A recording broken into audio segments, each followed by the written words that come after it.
Hey guys, this is definitely something I knew you would like. Um, I was asked if I wanted to do an unboxing or a review on this scooter, and obviously I couldn't turn it down.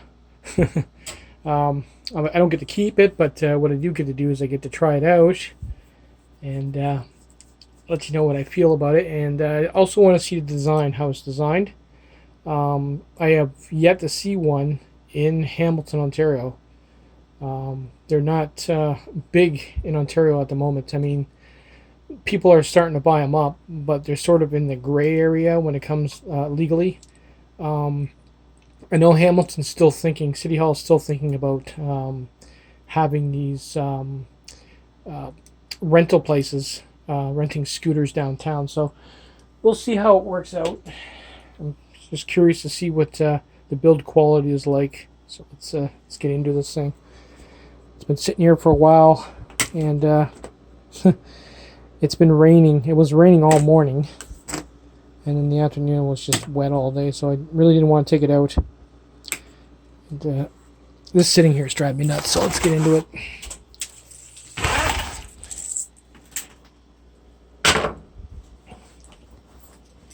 It's got a knife here somewhere.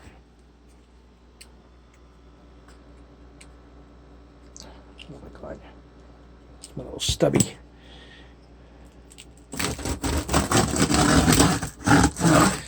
Now, this thing is pretty heavy. I'm hoping it's lighter once we take it out of the box. But at this weight, the way it is right now, it's not probably something you would consider picking up if you had to go up a couple of flights of stairs, unless, you know, you're used to lifting weights, because this thing's pretty heavy. It's definitely over 160 pounds.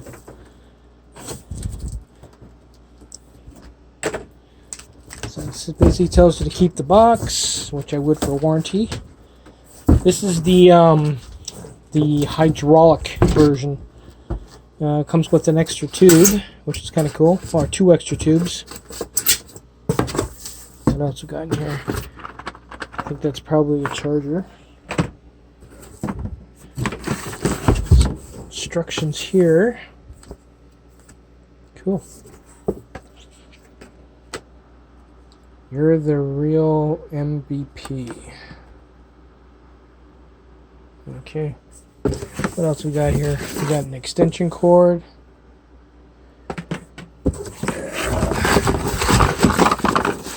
Parts that just dropped out of it. I don't know what the others are. Oh, it comes with extra brakes. Disc brakes. That's sweet. So if you ever need it serviced, I can install those for them. What else we got in here? A set screw. No, it's probably for the brakes. Screwdriver. Wow. Wow, look at that. Cool. Yay, more foam. Well, I don't get to keep the foam. But still.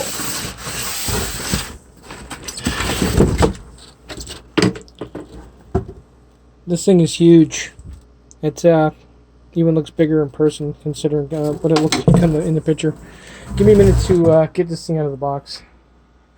Okay, so that's weird. It says it's hydraulic on the box, but these are not hydraulic. This is not a big deal. Still air in the tires. Some charge ports. Yeah, I wasn't sure if it had a light on the front or not. It looks like it's got some in the bumper here. Right there. Might even have turn signals for all I know. I don't see anything for the back. Oh, yeah, it's built in. Probably works. Comes with a really cheesy bell. No horn. I'm also just... Let me put you on my tripod on my chest and we'll unfold it and set it up. Okay.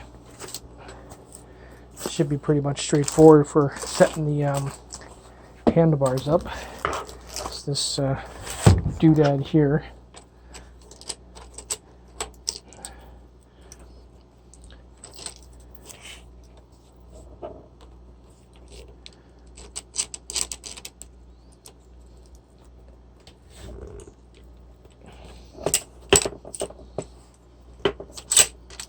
Oh, got it. So it slides down and then it just keeps it from bending. Then you tighten it up here. And there we go.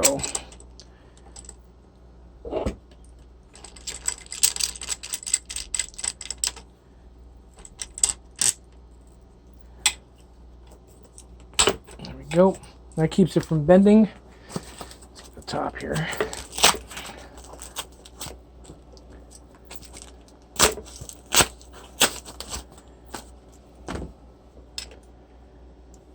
I'm not too sure what that is. Maybe you can hang stuff off of that. So it's not bad, assembly wise. And great, I cut myself. It's got the same LCD display that I've had in the past for other projects. Yeah, that one there, it's got their own brand name on it.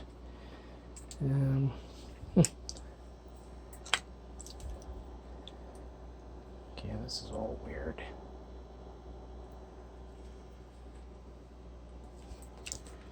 Yep. Give me a minute to straighten this out. I'm going to need Allen keys and everything.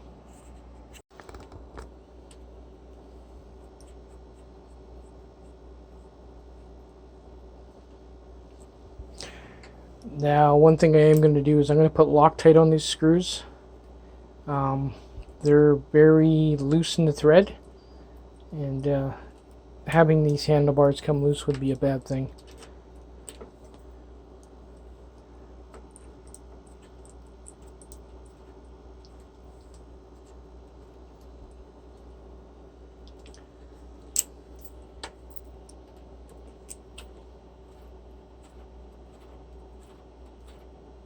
You see what I mean? By loose.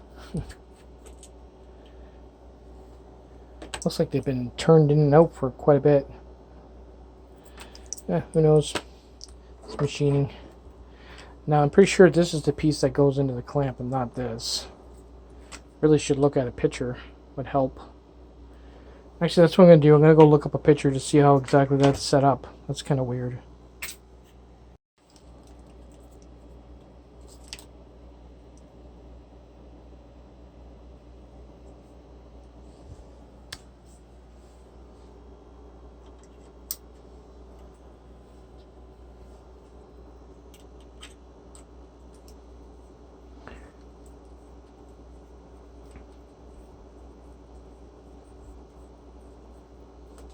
So I gotta do all four like that with Loctite.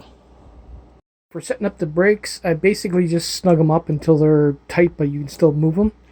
Just stand up on the deck on a flat surface and balance, and then you can adjust your hand up or down to what feels good for you, and then get off, step off, and tighten them up. So that's pretty much where you want them by the time you're standing up on the deck. Another nice feature of this bar, if you have to store it, is this turns and then they fold. It breaks in half right here, which is kind of cool. For setting up the throttle, there is a trick to that. Don't go just saying, okay, the brake's done now, just take this and just slam it over here and then tighten it up. As you can see where the thumb throttle is, it's in the middle of the brake. Unless you have 12-year-old hands, you don't want your hand over the edge. What you want is to move this over until you can get all four fingers on the brake if you need it, and then you can adjust it where you can still move that finger independent of the other three. So it depends on the person. I'm gonna set this right now. I'm going to stand up and move it until see what feels good. I would say right about there. By the time you're standing up, you get a clear view of the display, and you can still get at the your hand fits nice, and all three fingers or all four fingers can go on the brake, but you can also get up here and you can independently work on them. That's what you want. So that's done. You're just going to tighten this up. This is your single or dual motor and your eco or turbo boost, which probably, if I've never used these before, I'd probably put this in single mode and eco. until you get used to balancing on it. So let me get that one tightened up. Oh, I found that part. That part that I found in the beginning of the video that was floating around the box. I just said it was some kind of locking screw or something. They didn't put any Loctite on it, which actually could be a problem down the road for them, because someone would consider this broken. Since the set screw fell out, the aluminum bracket that usually sets inside has fallen out. So all I basically have to do is line up the threads with the hole on the outside and then turn this in. But most people will just say that's broken, so that could be a problem on their end. So I'm going to get that done, and I guess I'm going to tighten this bell up. Okay, well that's the handlebars done. Everything's on an angle. By the time you're standing on it, it doesn't look so weird.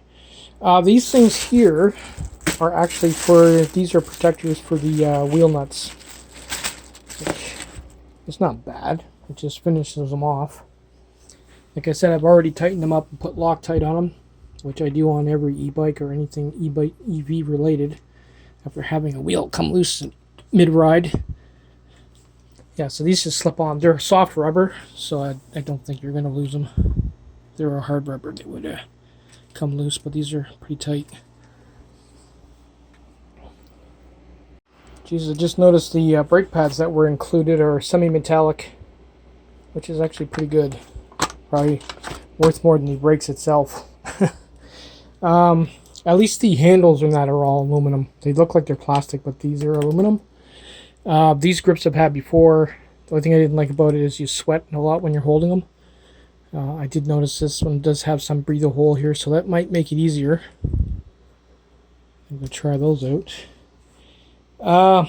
This hook on the back here hooks into this. What you do is you loosen this off, lift up the sleeve, fold it down, and then latch that into it. And then you can use the this bar as a handle to carry it, because it weighs a ton. The only thing that's actually plastic that I can actually find on this thing is this backrest. It's plastic. Even the fenders are steel or aluminum. This is plastic and this is plastic. Now, warning about this and this. I've dealt with these in the past, and you can get them wet, but if you get a little too, there's no seal. The only seal you have here is the thickness of the gap all the way around. If you get a splash of water under here, and it does get in there, it'll short it out. It'll likely either stay on when it won't shut off, or it'll just go off, and you'll have no way of getting the scooter home. So you have to keep an eye on that. Do not get it super wet. And these are a dime a dozen. Like, this thing's loose, even though it's tight. It's just cheaply made. I'd say the first thing that would go on this. I still got my digital display from my old one, but this will be the first thing to die on it. Other than that, the thing's built like a tank. Swing arms are all aluminum. The springs are leaf springs. And then you got a set screw on the front there. You can see it jump up. So there's no rebound or dampening when it comes back up. So they're pretty springy, which is better than nothing, I guess. I can't find a way. I'm still looking to see if the battery will come on. I think the battery's internal. I haven't even got the lights to work yet. I'm about to figure that out right now. Now it says it will need a full charge before you even take it out once, which I don't think really matters, but there's the included charger, which is huge. 58.8 volts, 1.7 amp. Nice. Now, this is included. I have one of these in my my bag of all chargers I have. Smaller though, but it's a 23 volts, and it's got the old aviation plug on it. I used to use these for DIY audio at the time, back in the day. Well, I'm going to plug it in and fully charge it, and then we're going to probably take it out for a ride. I haven't touched the brakes. Reason for that is the person that's going to be using it is not going to be used to it. And I normally like to set my brakes where they're really, really, really sensitive. So the minute you touch the lever, they're on. I don't think somebody new to a scooter would want that, because especially with the front brake, you lock that up, you're you're gonna eat shit. So I left them as stock. I just made sure everything was tight, and everything is. But the cables will stretch, so you'll have to adjust them and everything else. So waiting for this thing to charge up. I figured I'd show you how to get the lights on. Now it has LEDs, white LEDs in the front, red in the back, and then down the edges it has track lighting, which is just white. You hold the power button, and then you hold the mode button for 2 seconds and it'll turn on. So track lighting on the bottom. You got your front, which is not super bright, but you get noticed, and the back. And to shut it off, you just basically hold mode for 2 seconds and they go off.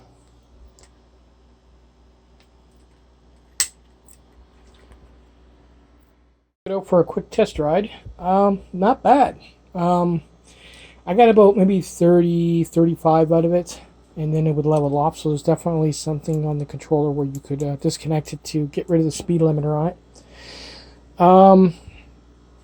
I didn't really notice too much of a difference between Eco and Turbo. Maybe it's top speed. The single and dual motor actually made the biggest difference for me.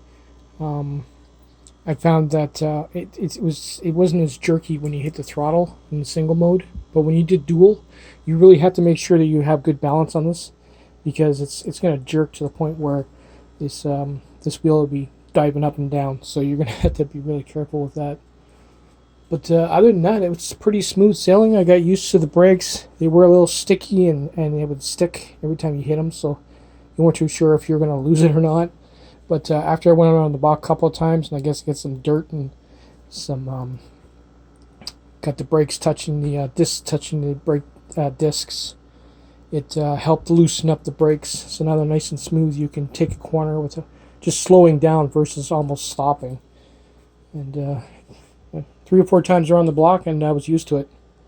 I had that top speed all the way. It's definitely slower than my e-bike. I don't know if I wanted to go faster than it is going now.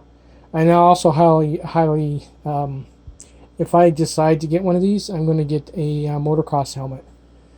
Because if you eat shit on this thing, you're going to end up with a wired jaw. You're going to need something to protect your face. So, anyway, that's it for tonight, guys. I'm going to charge it.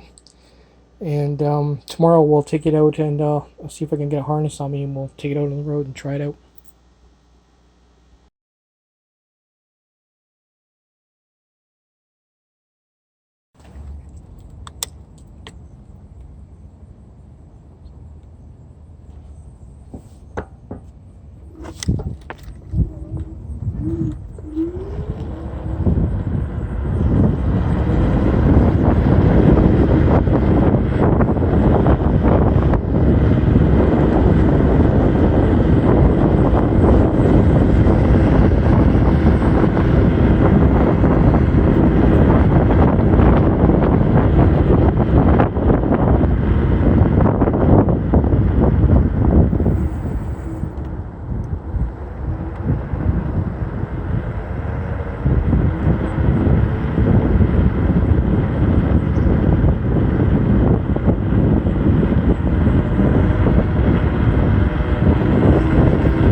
This is mode 3, which is the fastest.